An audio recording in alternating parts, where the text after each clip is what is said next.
Mesdames, Messieurs, bonjour et bienvenue sur la chaîne de la diaspora burkinabé. Vous suivez Face au combat, votre émission consacrée à la jeunesse africaine.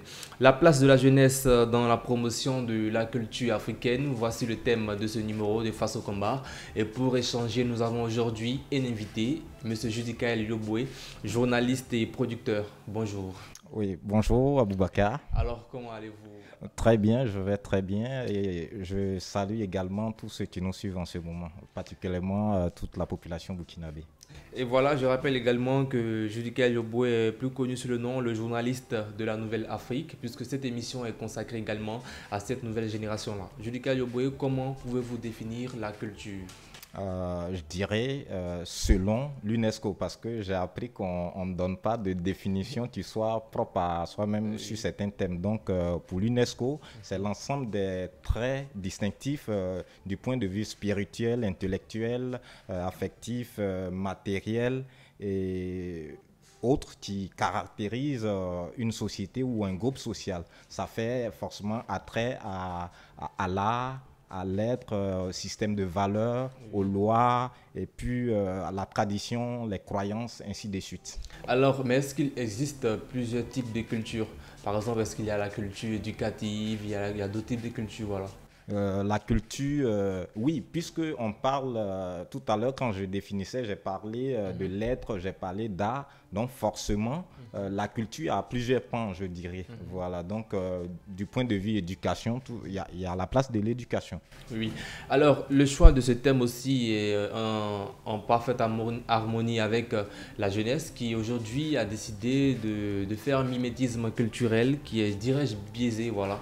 Aujourd'hui, on vient tous des Occidentaux, mais ne pensez-vous pas que les jeunes Africains ne se sentent pas indexés aujourd'hui lorsqu'on parle de culture africaine?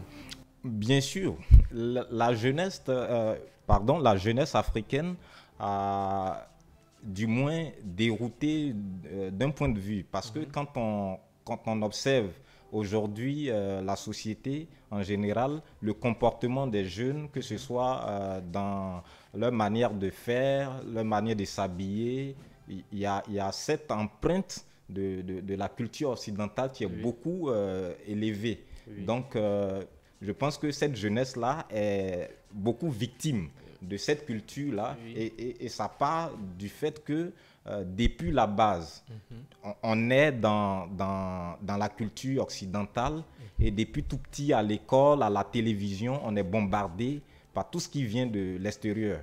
Et parce que aussi les parents sont pas en train de jouer leur rôle. Donc du coup, ça dépeint forcément cette jeunesse-là. Alors, mais est-ce qu'on peut dire que la culture africaine ne nous permet pas d'aller vers le modernisme? Bien sûr, la culture africaine nous permet d'y aller. On a des peuples comme les Arabes qui, malgré le fait que ces peuples-là vont vers d'autres peuples, mais qui gardent leur culture. Quand vous voyez par exemple les Arabes en Arabie Saoudite, d'où qu'ils soient, ils ont toujours leur tenue vestimentaire qui reste. Et on est heureusement sur la chaîne de la diaspora burkinabé. Et je salue le président Marc Christian Kaboré, qui l'a si bien compris, en héritant certainement ça de Thomas Sankara. Oui. En portant le faso d'Afani Oui. pour aller à l'encontre, je vais dire, au rendez-vous avec des chefs d'État de l'Occident. On a vu avec Obama, on a vu avec Macron et avec sa femme. Et je pense qu'il y a aussi le président ghanéen qui le fait. Oui. Donc il y a cette possibilité-là de pouvoir nous imposer et rester, c'est-à-dire avoir des liens avec les autres, mais garder notre culture, c'est possible. Alors, dans votre propos tout à l'heure, vous avez parlé de l'Occident, mais est-ce que l'Occident n'a pas une grande part de responsabilité dans cette culture africaine qui aujourd'hui a presque disparu? Je veux dire, j'aime pas quand on accuse l'autre. On doit s'accuser soi-même si on veut changer. Quand vous voyez, j'ai cité tout à l'heure le Burkina Faso. Quand vous voyez le Burkina Faso, le Moré, il est parlé à l'école, si j'ai bonne mémoire. Au Sénégal, c'est le Wolof qui est parlé. Le Mali, le Malinké. Voilà, le Mali, le Malinké. Il y a plein de pays africains comme ça. Mais des pays, par exemple, comme la Côte d'Ivoire, il y a 60 ethnies Oui. Et à l'école, on n'enseigne aucune de nos langues. Quand vous prenez un pays comme l'Afrique du Sud, oui. À l'époque de l'apartheid, il se trouve que le colon, c'est-à-dire le régime de l'apartheid, voulait imposer l'afrikaans à la population, à l'école. Mais que ce soit les parents comme les enfants, tout le monde était dans les rues pour manifester. Il y a eu des enfants même qui ont été tués à cette occasion. Oui. Parce que la langue est un élément de domination. Oui. Lorsque vous parlez la langue, j'aurais bien voulu parler mon baoulé ou bien parler le moré avec Aboubacar. Oui. Mais malheureusement, on ne va pas s'entendre. Mais si dans un pays, il y a la possibilité de pouvoir avoir sa propre langue, à l'école oui. aussi, c'est important. Oui. Donc, nos décideurs ont leur part de responsabilité à jouer dans ce cas de figure. Je vais prendre par exemple un pays comme la Côte d'Ivoire. Et je sais qu'il y a beaucoup de pays africains qui sont malheureusement dans ce cas de figure. Quand on dit par exemple le ministère de la Culture et de la Francophonie, alors que nous sommes dans un pays africain, ça veut dire quoi? C'est une manière de faire la promotion voilà, de la France. Alors que nos propres langues sont là, notre propre culture est là, et c'est balayé du revers de la main, ou bien on n'en fait pas trop grand écho. Donc, c'est ce que je peux dire. Mais par contre, on trouve qu'à l'université, voilà, il y a des branches où l'on peut étudier nos langues locales. C'est pas suffisant, Aboubacar. Oui. Vous prenez une langue, ça s'apprend dès l'enfance. Oui. On ne peut pas, quelqu'un qui est vieux comme moi ici, hein, tu ne peux pas avoir à un tel âge apprendre une langue, c'est pas facile. Les scientifiques ont démontré que tout caractère, tout apprentissage se fait dans l'enfance. Oui. C'est pas à l'université qu'on va venir nous distraire avec le fait de mettre des langues dans certaines facultés. Okay. Voilà, c'est dès l'école primaire que ça doit se passer. Et étant donné qu'à l'université, nous avons des jeunes, quel message avez-vous à transmettre à ces jeunes qui sont en faculté de langue? Qu'ils soient, je vais dire, les promoteurs de nos langues. Que ces jeunes-là aillent... c'est un combat, il faut imposer cela. Et qu'il y ait peut-être des partenariats avec des écoles primaires. Et surtout, c'est vrai qu'on peut dire aux jeunes de faire tout ça. Mais tant que ce n'est pas légal, si ce n'est pas décidé avec nos gouvernements, oui. C'est en vain. Parce que dans une école, vous ne pouvez pas aller enseigner une langue de votre propre chef. Il va falloir forcément l'accord des dirigeants. Alors, mais ne trouvez-vous pas que la faute est d'une part aussi liée au fait qu'en Afrique, nous avons une forte diversité culturelle. Par contre, par exemple, en France, il n'y a qu'une seule langue que l'on parle, le français, voilà. Ici, il y a baoulé, plus de 60 ethnies. Il y a dans tous les peuples du monde. Oui. La France, il n'y a pas que le français en France. Mais c'est la langue dominante. Voilà. Oui, bien sûr. En Côte d'Ivoire aussi, il y a des langues dominantes. Non, voilà. On ne pourra pas prendre par exemple le BT et laisser peut-être le malinké ou le sénoufo. Vous savez, moi, par exemple, je suis baoulé. Je suis prêt pour le combat de la liberté à apprendre le BT, à apprendre le malinké, pourvu que ça soit une langue de mon pays. Oui. Parce qu'on parle d'unité, on parle de nation, ça commence par là. Un pays comme la Côte d'Ivoire, on a 60 ethnies, mais ce n'est pas une excuse. Puisque d'autres pays comme le Burkina Faso, comme je l'ai dit tantôt, ont d'autres ethnies, mais ces pays sont arrivés à le faire. Donc, dire que... Et moi, là, j'accuse le père fondateur. Voilà. C'est un peu osé, mais il aurait dû imposer. Parce que la plupart des pays ont imposé ça dès les indépendances. Je prends le cas du Mali où l'on constate également, même dans les universités, lorsqu'aujourd'hui vous échangez avec un étudiant malien, il a du mal à s'exprimer en français. Ne pensez-vous pas que cela est peut-être lié au fait que le malinké a pris ce pays-là? Cher ami Aboubacar, je vais être clair. Il faudrait qu'arrive un moment de la vie, on apprenne à se respecter, nous, Africains, à valoriser ce qui... Quand, par exemple, un Français ou bien un Anglais ne sait pas parler, moi, mon baoulé, c'est pas scandaleux. Oui. Voilà. Mais pourquoi... je ne suis pas en train de dire là qu'il faut bafouer les autres langues. Mais il ne faudrait pas qu'on voit cette Afrique-là qui subit toujours, où les autres peuvent bafouer notre langue. Et ça... c'est pas un problème, mais lorsque on écorche un peu le français, Oui. ça devient scandale. Mais pourquoi quand on écorche le Wolof, c'est pas un scandale?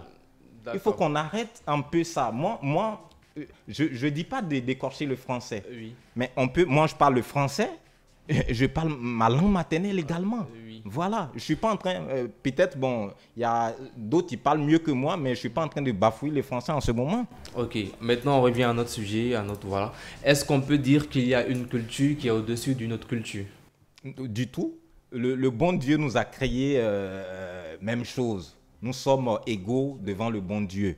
C'est souvent basé sur les moyens financiers, la richesse. Et qui dit, pour moi, chaque peuple a besoin de l'autre peuple. Oui. Ok? Sur tous les plans.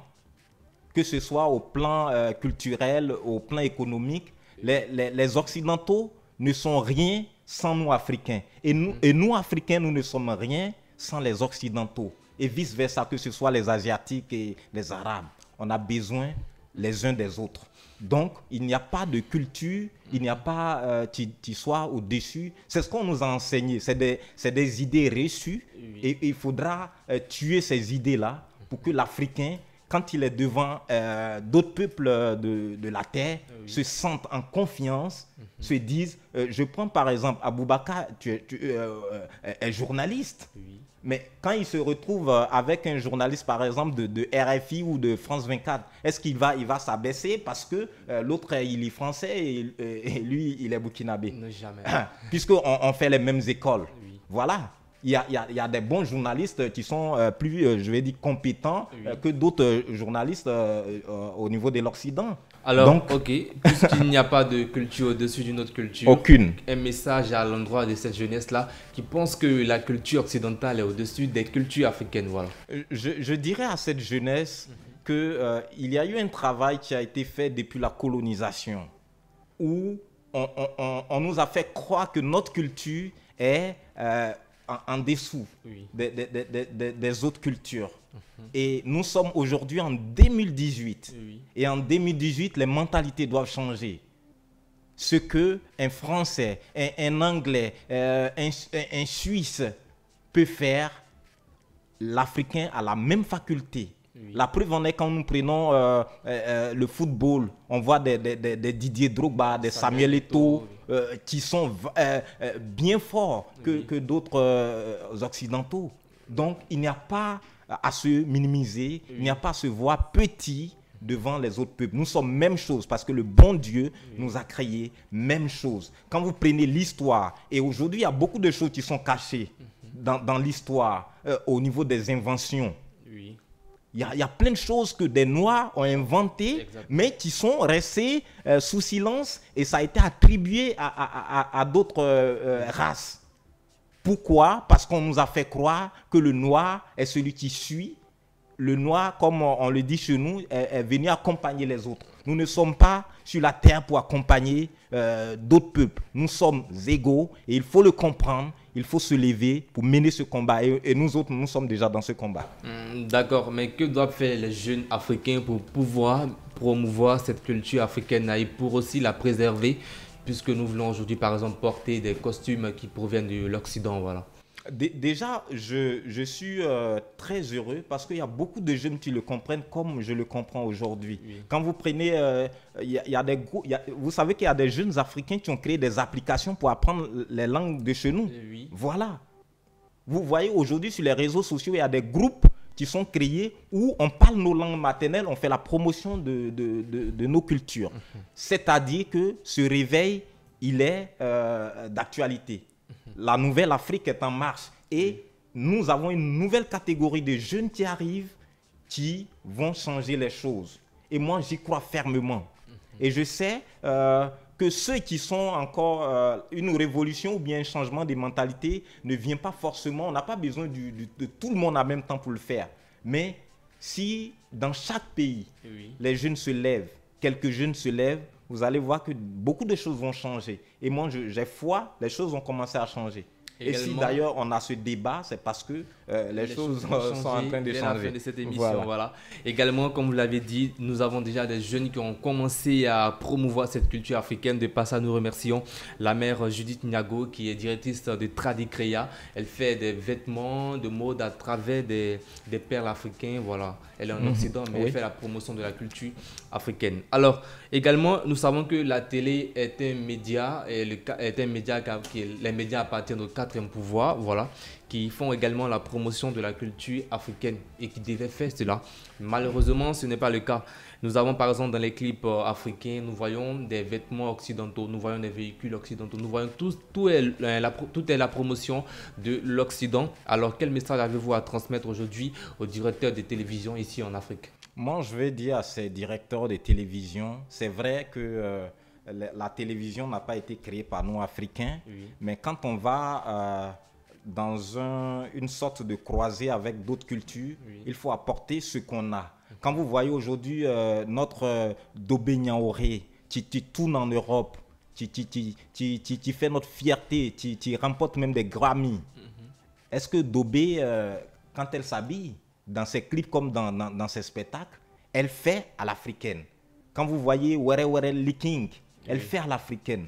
Et ces artistes qui font à l'africaine marchent beaucoup même en Occident. Parce que les Occidentaux ont déjà leur culture.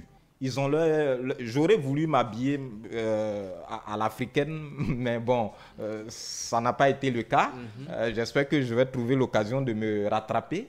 Mais je vais dire que il faut que ces directeurs-là comprennent que ce n'est pas quelqu'un qui va mener ce combat à leur place. C'est eux-mêmes qui le feront. Moi, heureusement, je suis fondateur d'une chaîne et nous, on fait la promotion. Et on se dit que nous avons en Afrique beaucoup de richesses que nous pouvons vendre à l'extérieur. J'ai vu une fois sur une chaîne occidentale le balafon. Notre balafon qu'on néglige ici, qui a été perfectionné et qui a assez de succès là-bas. C'est-à-dire que nous avons des choses intéressantes ici. Il va falloir les valoriser pour se vendre cher. Et pour terminer, je vais prendre un exemple. Il y a un ami, Ben Peck, du village qui me racontait un jour, il y a un touriste qui est arrivé. Et les gens, sa soeur, les gens que le touriste en question est venu voir, ont commencé à faire visiter le touriste dans des endroits, les supermarchés. Mais le gars, il était triste. Mais il a fallu qu'on l'amène au village Kiyi pour qu'il soit émerveillé. Et c'est là qu'il a dit, enfin, je suis en Afrique. Parce que partout où on l'envoyait, ce n'était pas en Afrique. Donc, vous qui faites les clips, les artistes aussi, vous qui faites les clips de ce genre, sachez que vous n'apprenez rien aux Occidentaux. Mais quand vous faites traditionnel, vous faites africaine, à l'africaine, forcément, vous avez plus d'impact. On a déjà cela qui a commencé avec le label Sony qui fait également la promotion des artistes à travers une touche particulière africaine. Également, nous avons aussi les films nigérians qui font la promotion de la culture nigériane. Justement. Voilà. On voit des colliers, des perles qui viennent. La royauté nigériane qui est promue à ce niveau et ça fait beau à voir. Malheureusement, quand nous prenons les films burkinabés, nous ne voyons pas de Faso Damphani. Donc, j'invite en tout cas les réalisateurs burkinabés à utiliser beaucoup le Faso Damphani également pour nos frères de la Côte d'Ivoire. Alors, une autre question me vient en tête. Est-ce que la jeunesse pourra jouer un grand rôle dans la promotion de la culture africaine puisque aujourd'hui, nos chefs d'État ont à peu près tout pris en main? Je dis oui, parce que moi, par exemple, je suis jeune et dans mes propos, c'est clair. Et je ne suis pas le seul à penser comme cela et à voir les choses sous cet angle-là. J'ai foi en cette jeunesse. Peut-être la grande majorité ne va pas épouser la chose en même temps. Mais je vais révéler quelque chose à ceux qui nous suivent. Vous savez, aujourd'hui, on mène certains combats contre le franc CFA, tout cela. C'est bien beau. Mais là où on a la possibilité de se délier, d'être libre, ça commence déjà par notre culture. Là, au moins, on n'a pas besoin de l'autorisation d'un colon pour le faire. Donc, ça commence par là. Nous devons commencer par épouser notre propre culture. Et j'ai foi que cette jeunesse-là, cette goutte d'eau, va pouvoir faire remonter la pente, va déborder le vase, ce que je vais dire. Alors, pour promouvoir cette culture africaine-là, quels sont les obstacles que rencontre cette jeunesse, notre génération? Obstacle, on va dire déjà l'obstacle de l'esclavage mental. Voilà. Quand quelqu'un pense que ce qu'il a est en dessous de ce que l'autre a, il faut lui enlever ça dans la tête. Il y a également nos États, nos décideurs, qui ne sont pas en train de prendre des décisions courageuses ou pour promouvoir nos cultures. On baigne beaucoup dans l'événementiel. On vient, on dépense des millions dans des cérémonies et après ça passe. Mais je vais dire quelque chose, mon cher ami Aboubakar. Le changement n'est pas dans les cérémonies. Les cérémonies, c'est une fois en passant. Mais il faut, pour changer quelqu'un, il faut toujours être en contact avec la personne. Donc, à la télévision, il faut imposer. À l'école des médias, on nous a dit qu'il faut, comme on appelle, satisfaire le besoin de l'auditoire, de tout ça. Mais on sait en même temps que dans l'ombre, ce n'est pas ce qui se passe. Quand vous prenez les chaînes occidentales, elles font la promotion de l'Occident. Voilà.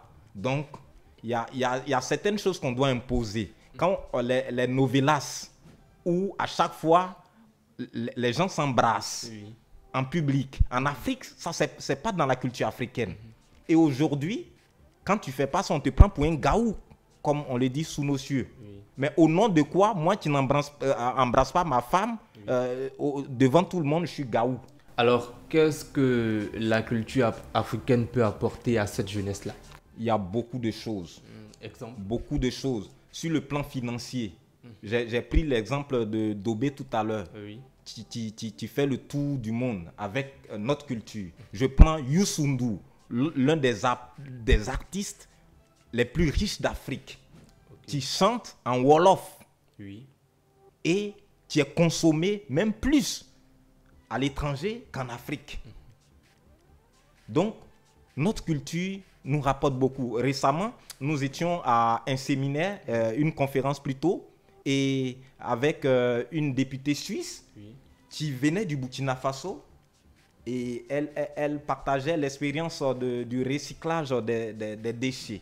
Il se trouve que nos sœurs burkinabées, nos mamans burkinabées fabriquent des objets d'art et de beauté avec les déchets recyclés. Et c'est beau à voir. Et cette dame est pleine de touristes, se l'arrache comme des petits pains. Ça veut dire quoi? Nous avons tellement de richesses. Aujourd'hui, l'Afrique est ce continent-là qui reçoit à tout moment des personnes extérieures qui viennent pomper les richesses. Vous pensez que si l'Afrique n'avait rien à apporter, on aura toutes ces guerres, on aura toutes ces multinationales qui viennent vers l'Afrique. Aujourd'hui, quand vous prenez, je vais dire RFI par exemple, la plus grande audience des RFI, c'est l'Afrique. Alors, l'Africain est riche. Vous prenez, pas pour faire de la publicité, mais les sites de vente en ligne que je ne vais pas citer, qu'on connaît, mais ce sont des sites d'origine occidentale. D'accord. Alors, mais qu'est-ce qui fait la particularité de la culture africaine? Ces jeunes qui ne savent pas encore aimeront savoir. Ce qui fait la particularité de la culture africaine, c'est que cette culture-là a sa propre manière d'être. Il y a par exemple l'accueil. Quand vous voyez, l'Africain est beaucoup accueillant. Vous voyez, vous arrivez dans un village, on vous accueille comme si... Mais ailleurs, ce n'est pas le cas. Je suivais récemment un reportage sur une chaîne occidentale, un jeune Ivoirien qui a immigré clandestinement. Il arrive en Italie, je pense bien, et il est dans le métro, il commence à saluer. Personne ne dit mot. Parce qu'il pensait que chez nous, parce que chez nous, quand on est en public, Oui. On a la possibilité de saluer et même l'inconnu répond. Oui. Mais ce n'est pas le cas chez eux. Donc, il y a beaucoup de choses. Si on veut se mettre à tout citer, franchement, le temps ne nous permettra pas. L'Afrique est riche, que ce soit son sous-sol, Oui. que ce soit sa culture, Oui. nos langues. Vous savez qu'il y a une Française qui a quitté la France pour venir apprendre à chanter en baoulé au centre de formation de Marie-Rose Guiraud. C'est le témoignage d'un jeune frère, Eric, que je salue au passage. Oui. Elle est venue plutôt apprendre à chanter en baoulé auprès d'Eric. Alors, nous sommes un peu pris par le temps. Un mot pour finir à l'endroit de cette jeunesse africaine-là, afin de pouvoir promouvoir la culture africaine. Voilà. Je veux dire à cette jeunesse, je la regarde droit dans les yeux, je dis à cette jeunesse, l'Afrique est un continent riche dans toute sa dimension. L'Afrique a des trésors, que ce soit dans notre manière de faire, dans nos langues, dans tout ce que le bon Dieu nous a donné.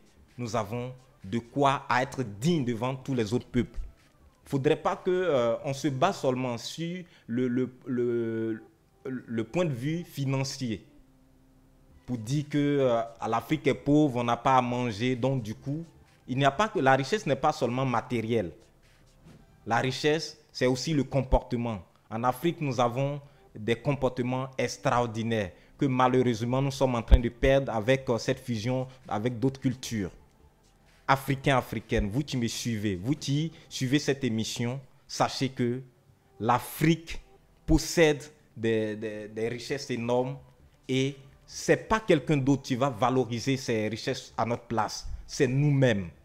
Levons-nous, jeunesse africaine, et faisons de notre continent ce que nous avons envie de voir ailleurs, ce que nous allons rechercher ailleurs. Sinon, nous allons rester là à jouer les victimes durant toutes les instances que le bon Dieu nous donne. Merci en tout cas de m'avoir invité et salut à toute l'Afrique. Alors, un peuple sans culture est un peuple sans avenir. Merci également à vous, Judika Yoboué. Je rappelle que vous êtes journaliste et producteur. La place de la jeunesse dans la promotion de la culture africaine, tel a été le thème de ce numéro des Face au combat. Merci de l'avoir suivi. L'information et l'actualité continuent sur notre site web www.seulemoment.info.